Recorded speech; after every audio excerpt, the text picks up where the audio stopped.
About a month ago, Paul lost his wedding ring.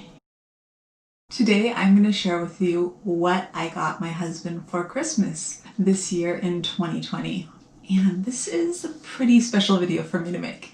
And the reason I'm so excited really to be making it is because last year was the first year that Paul and I got each other presents since forever. For like a decade almost. Just financially we weren't really in a place where we were able to get presents for each other. So we didn't, for birthdays or for Christmas.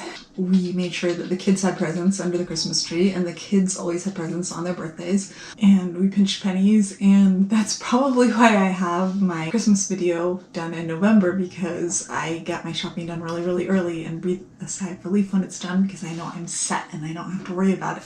Anyways, so now I'm excited to share with you the very random assortment of presents that I've gotten him, and there is one present that I'm hoping I can get him to model for you tomorrow, because I bought him a present and I'm really not very good at keeping secrets, but I gave it to him already.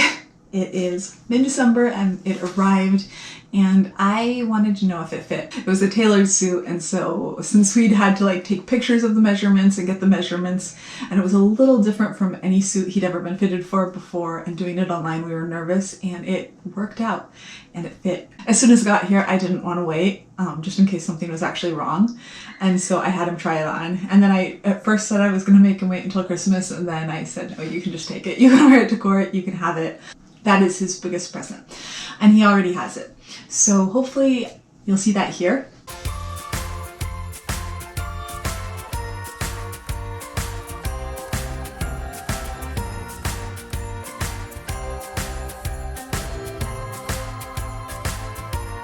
So these are actually the last two things that I bought for Paul for Christmas, but they're two things that I know he is going to be so excited about. When I first saw this, I asked Paul what he thought, because I wasn't sure. It seemed like something he would love, and I'm going to start opening them. It seemed like something he would love, but I just wanted to make sure. When I asked Paul if he thought he would like these, when I was just casually scrolling around on my phone and it came up as an ad, he said he most definitely thought that he would. And then I went through it and was like, well, what about this one? Would you like this one? And he basically said he liked every single thing on the site, which did not make my job any easier. But that also, it seemed like the bigger the better. It's like, okay, also not helping that much. I asked him to try to keep the kids a little bit quiet right now, and he's out there singing Bubble Guppies. So these are the stands. Actually, I haven't fiddled around with these too much to see how actually the stands work. So they came with two stands, but here's the important part. The important part are the ale horns, beer horns. There'll probably be beer horns here. I don't think they'd be whiskey, Jack and whiskey horns. Yeah. So this is what I got him. And I know he's going to be excited. This one's lighter. I think I like this one better. You can kind of see the light through it. I don't know how much you can see it from that side with the light in front of it. I hope you can see it. And then this one's darker. This one's definitely heavier too. This one's really light.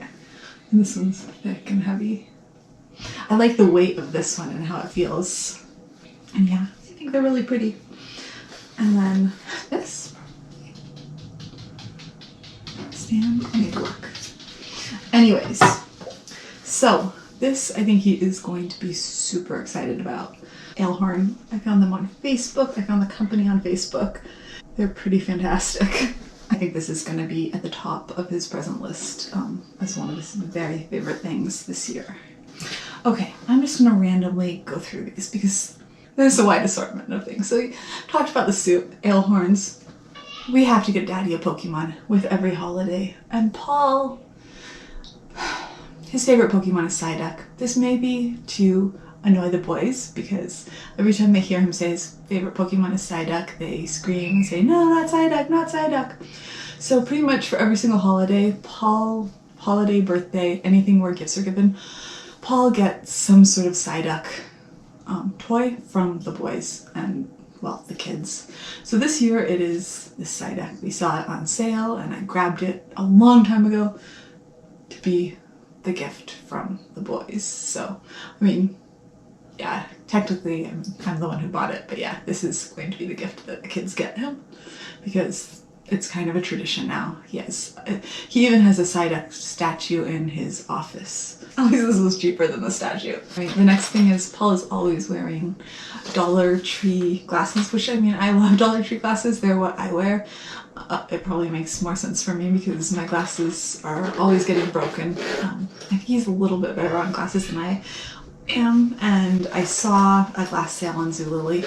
I saw a pair of glasses. He kind of always wears the same style of glasses, which is why I bought these, because they looked like the style of glasses that he would wear. Since his favorite color is blue, I just got him a pair of blue, like, sporty glasses. Hopefully they will last. They're in a good case, and hopefully he'll like them. And hopefully they'll be better than the dollar glasses that he usually uses. This was one of the first presents I got him when I was still kind of like, what should I get him? And then I started having all of these ideas. Now, the next present is a little bit sentimental, and it was also before I started having all these ideas.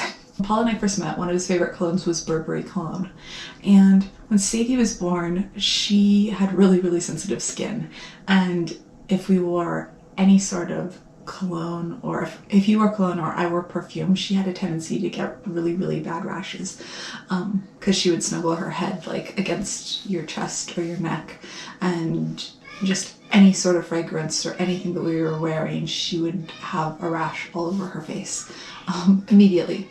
For me, I just stopped. I don't think I've worn perfume since then, so like 12 years. But Paul always really liked wearing cologne, and he missed it. When I was buying the glasses, I saw that they had Burberry cologne also on Zulily, and I grabbed it. So hopefully this is one that he likes. I'm so not good at this whole cologne thing, buying cologne. I'm really hoping he likes this because, yeah, I would say I am, in terms of sensory seeking, if you're new here, this is an autism channel, and I tend to be sensory seeking on like a lot of different levels, but not for smell. For taste, yes, I love everything spicy, but not for smell. So that's probably why it was so easy for me to like say goodbye to perfume for all of these years. But Paul was always a fan of cologne, so I am hoping, and I even looked at reviews, I'm hoping I got one that is good, that he actually likes. So this next one was fun. About a month ago, Paul lost his wedding ring. He was shaving, and it was there, and then it was gone. And the bad thing was he didn't notice until after I had let Maggie come in and take a bath in the bathroom. And so then it was really gone, and we looked and looked and we couldn't find it for weeks. I even offered a $20 reward in the house for any kid who could find it, and it was gone.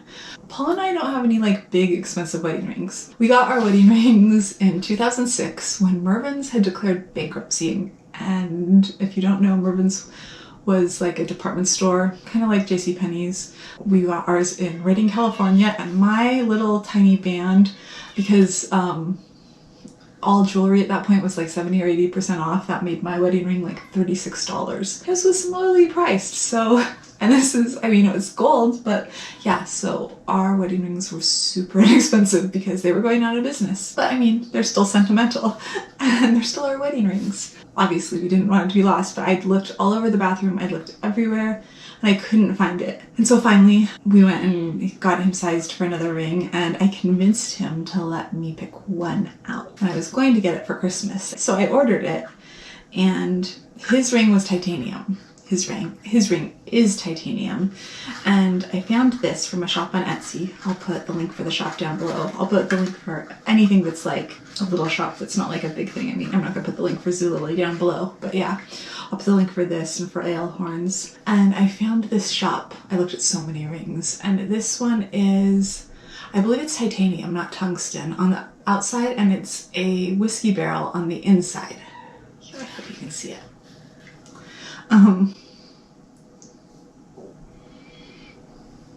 thought it was so pretty. And I showed Paul a bunch of different rings too, to make sure he would like this one. So it looked all just like his old ring on the outside. But yeah, I really liked the little whiskey barrel rings, and I thought he would too. So right after I bought this, I was getting into bed one night and I felt something go across my foot, and I thought that it was a wire, like a cord. But I reached down to try to grab it, and it was a ring. And so it turns out that somehow it had gone from the sink into the laundry hamper, which is like across the room, and then from the laundry hamper through the laundry washer and dryer, and then when I dumped the hamper out onto our bed, it must have gotten into the sheets at some point, and it was in the bottom of our sheets, and that is where his wedding ring is. So now we have a backup wedding ring for the next time he loses it, but I think he is really gonna love this ring too. I'm excited to give it to him. I don't think he even knows whether or not I ordered it, so it is kind of even more of a surprise now, especially now that he actually found his wedding ring. And now I have one more thing. He is getting a lot of presents this year. This is to make up for like the 12 years that he didn't get any presents, so that we didn't get any presents. So my computer is a big present. As well as a public defender, and he does not have like a good briefcase. And so I kept getting those like, what is it, leather good ads, and everyone was talking about how they're heirloom quality. I'm not sure this is heirloom quality. I wanted to give it a try, and there were so many reviews. And so this was another thing that Paul and I were looking at the bags, and I asked him which one he liked the most, but I was asking him this about so many different things to kind of keep him guessing about what he was getting for Christmas. And he said that this was the bag that he liked the most. And so I did order this for him. Now people were talking about how this was heirloom quality. There were tons of very, very high reviews. I'm guessing they delete anything that isn't a very, very high review. And I do like it. I'm not sure I would say heirloom quality. The straps are really, really thin, and the leather inside is super, super crinkly. The leather to me just doesn't feel like it's super good leather. As someone who grew up polishing saddles, the leather feels very, very thin and crinkly. Just in case you've been getting these ads too. These are the ads that usually show like a bag that says it's buffalo that looks very, very beaten up, and then there's tons of rave reviews for it. It just feels really, really crinkly and very, very thin, and all of the straps feel like they might tear or just kind of turn over, and I'm not totally sure. What it kind of reminds me of is one of my friends brought back shoes from Brazil that I don't think were cured. And it reminds me a little bit of those shoes. It makes me wonder if the leather is cured. I do want to get like some sort of waterproofing polish and put it on before I give it to him. I mean, I'm glad that I got it. I like it. It's just not, it doesn't seem like it's quality that they were claiming in most of the advertisements, which is a risk when you try a new company on Facebook. It is. Definitely kind of worried about its weatherproofness too. Not that I expect it to be like out in the weather, but we do live in Michigan and he is going to be walking in the rain and stuff like that. That's what my husband is getting for Christmas this year. I'm excited. That is it for today. If you like this video, we would love it if you give it a thumbs up, and if you're interested in what we usually talk about around here, which is all things autism, I'd love it if you'd hit subscribe, and I'll see you tomorrow. Bye.